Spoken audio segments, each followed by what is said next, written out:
अगर भूगोल के नजरिए से पूछा जाए दुनिया का सबसे महान देश कौन सा है, तो जवाब सिर्फ एक ही है, हमारा इंडिया। क्योंकि भारत सिर्फ एक देश नहीं बल्कि करोड़ों वर्षों की भूगर्भीय क्रांति और प्राकृतिक चमत्कारों का साक्षी है। एक ऐसा भूभाग जिसने 9000 किलोमीटर की लंबी यात्रा अकेले तय की, जिसने अपने भीतर लाखों नहीं करीब 20 करोड़ साल पुराना इतिहास संजोया है। हिमालय की ऊंचाई, गंगा की पवित्रता, डेक्कन का पठार, पश्चिमी और पूर्वी घाट की दीवारें, ये सब ऐसे ही नहीं बने। हर पर्वत, हर नदी, हर टुकड़ा, ध्यान से देखो, ये सब हमारी धरती के संघर्ष की कहानी कहते हैं। क्या आप जानते हैं कि भारत पहले कहीं और था? हाँ, ये धरती का वो टुकड़ा था जो गोंडवाना लैंड से टूटा, समुद्र के नीचे से होकर हजारों किलोमीटर बहता रहा और फिर एक दिन टकरा गया एशिया से, और उस टकराव से जन्मा हिमालय।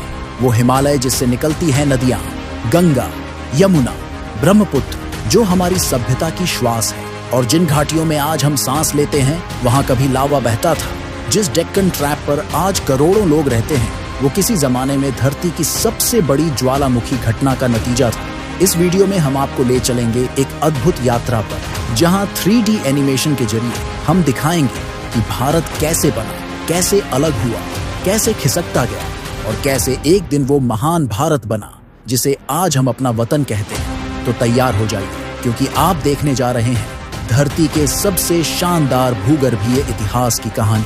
आज से 55 करोड़ साल पहले हमारी धरती की शक्ल बिल्कुल अलग थी। आज के जैसे 7 महाद्वीप नहीं थे, बल्कि केवल 2 विशाल सुपरकॉन्टिनेंट थे, एक लॉरेशिया और दूसरा गोंडवाना। अब आप सोच रहे होंगे, गोंडवाना क्या था? गोंडवाना वो महाद्वीपीय खंड था जिसमें Bharat, Australia, Africa, Antarctica, Madagascar और साउथ अमेरिका, ये सभी आज के देश शामिल थे।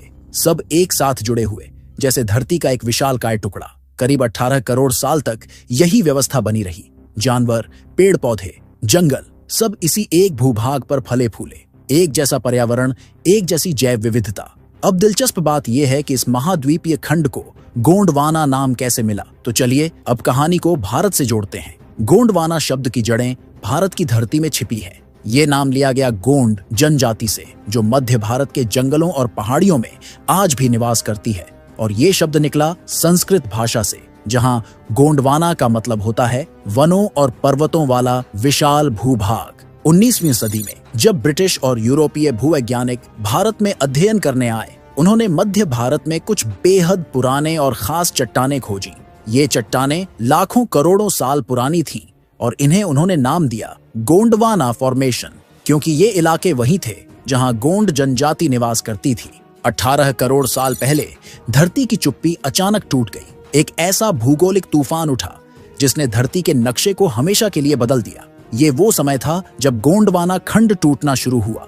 लेकिन सवाल है, इतना बड़ा भूखंड क्यों टूटा?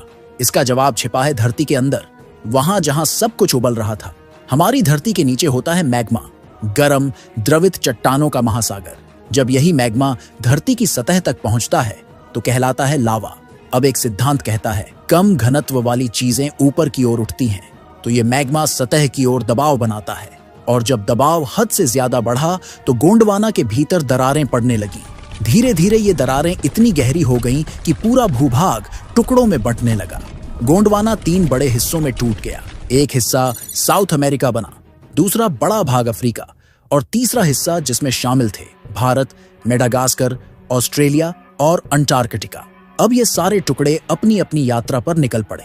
समुद्र बनने लगे, नई धरती उभरने लगी। भारत, मेडागास्कर, ऑस्ट्रेलिया और अंटार्कटिका, ये चारों मिलकर एक साझे भूखंड की तरह उत्तर की दिशा में बहते गए। यही था वो पल जब धरती की शक्ल बदलनी शुरू हुई और भारत ने अपनी अलग पहचान की ओर पहला कदम रखा। करीब 15 करोड़ साल पहले भारत और मेडागास्कर के बीच के इलाके, जिसे आज हम मैस्करीन प्लेटो कहते हैं, वहां फिर से लावा सतह पर आना शुरू हुआ। इस बार लावे के इस विस्फोट ने 2 बड़े बदलाव किए। पहला, मेडागास्कर भारत से अलग हो गया और दूसरा, भारत को एक अनमोल विरासत मिली, पश्चिमी घाट। जब पृथ्वी के अंदर का मैग्मा सतह पर आया तो वह धीरे धीरे लेयर दर लेयर जमता गया और पश्चिमी घाटों की रचना हुई। आज जो यह खूबसूरत हरे भरे पहाड़ हैं, उनका जन्म इसी लावे से हुआ था। लेकिन कहानी यहीं खत्म नहीं होती। इन वेस्टर्न घाट्स ने ही भारत की वर्षा प्रणाली को आकार दिया। जब जून जुलाई में अरब सागर से नम हवाएं आती हैं, जिन्हें हम मॉनसून हवाएं कहते हैं, तो यही घाटियां एक दीवार की तरह खड़ी हो जाती हैं। हवाएं इन पहाड़ों से टकराती हैं, ऊपर उठती हैं, ठंडी होती है और फिर बदल जाती हैं घने बादलों में, जो बाद में बनते हैं मूसलाधार बारिश। यही बारिशें दक्षिण भारत को बनाती हैं हरियाली से भरपूर। गोवा, केरल और कर्नाटक की समृद्ध फसलें, अच्छा मौसम, सब कुछ इसी भूगोल का कमाल है। इतना ही नहीं, जब पश्चिमी घाट बने तब भारतीय प्लेट के पश्चिमी भाग में हल्का उभार आया और पूर्वी हिस्सा नीचे धंस गया। इस बदलाव का असर आज भी दिखता है। दक्षिण भारत की सारी नदियां पश्चिम से पूर्व की ओर बहती हैं और जाकर बंगाल की खाड़ी में मिलती है। इसी समय भारत और ऑस्ट्रेलिया एक साथ एक प्लेट पर यात्रा कर रहे थे, जिसे वैज्ञानिक कहते हैं इंडो ऑस्ट्रेलियन प्लेट। करीब 8 करोड़ साल पहले धरती के भीतर की शक्तिशाली टेक्टोनिक ताकतों ने एक और बदलाव शुरू किया। भारत और ऑस्ट्रेलिया की टेक्टोनिक प्लेटें अब अलग अलग रास्तों पर निकलने लगीं, लेकिन इस बार कोई नया पहाड़ नहीं बना। ईस्टर्न घाट्स यानी पूर्वी भारत की पहाड़ियां पहले ही बन चुकी थीं। ये घाट आज उड़ीसा, तेलंगाना, आंध्र प्रदेश, तमिलनाडु और थोड़े कर्नाटका तक फैले हैं। दिलचस्प बात यह है कि ऑस्ट्रेलिया की वेस्ट बेल्ट में जो पहाड़ियां हैं, वो और भारत के ईस्टर्न घाट एक ही भूगर्भीय श्रृंखला का हिस्सा माने जाते हैं। इनकी चट्टानें, उम्र, संरचना, चुंबकीय गुण सब समान हैं, क्योंकि जब भारत और ऑस्ट्रेलिया गोंडवाना खंड का हिस्सा थे, तभी ये पर्वत बने थे। आज भले ही दोनों अलग हैं, लेकिन भूगर्भ शास्त्र के अनुसार ये सगे भाई जैसे हैं। 7 करोड़ साल पहले भारत और ऑस्ट्रेलिया पूरी तरह अलग हो गए। भारत अब अकेले उत्तर पूर्व दिशा में यात्रा करने लगा। इस सफर में उसके साथ था श्रीलंका, जो उस समय भारत से भूगर्भीय रूप से जुड़ा हुआ था। आज भले ही समुद्र ने दोनों को अलग दिखा दिया है, लेकिन नीचे चट्टानें अब भी एक जैसी हैं। इस समय भारत टेथीस महासागर में एक तैरते द्वीप जैसा था। इसी दौरान लगभग 6 करोड़ साल पहले भारत रियूनियन द्वीप के नीचे मौजूद हॉटस्पॉट के ऊपर से गुजरा। इस हॉटस्पॉट से लावा निकलकर सतह तक आया और बना डेक्कन ट्रैप्स। ये ज्वालामुखीय चट्टानों का विशाल पठार है, जो आज महाराष्ट्र, मध्य प्रदेश, गुजरात, कर्नाटका, तेलंगाना और आंध्र प्रदेश तक फैला है। उसी समय भारत में रहते थे कई डायनासोर, जैसे राजा सौरस, जिसे नर्मदा घाटी का राजा कहा जाता है, और टाइटेनोसॉरस, जिनकी गर्दन लंबी होती थी। लेकिन 6 करोड़ 60 लाख साल पहले मेक्सिको में चिक्सुलूप क्रेटर में एक विशाल एस्ट्रॉयड गिरा और भारत में भी डेक्कन ट्रैप्स के ज्वालामुखी फट पड़े।